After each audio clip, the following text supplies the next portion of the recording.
how to withdraw money from get.io to bank account. So the first thing that you want to do is open up the get.io app on your mobile and make sure it's updated to the latest version available. After that, sign into your account and you'll be redirected to this page.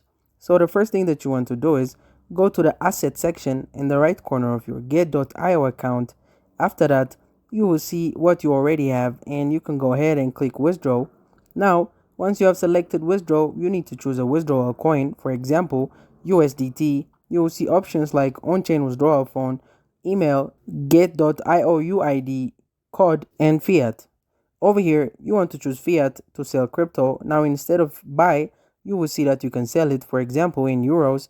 After that, you will choose a payment method. Then you can enter an amount. Finally, once you have done that, you can go ahead and sell your cryptocurrency and the funds will be transferred to your bank account via SEPA payment. So that's it. Thank you guys for watching this video. If this video was helpful, don't forget to like and subscribe to my YouTube channel.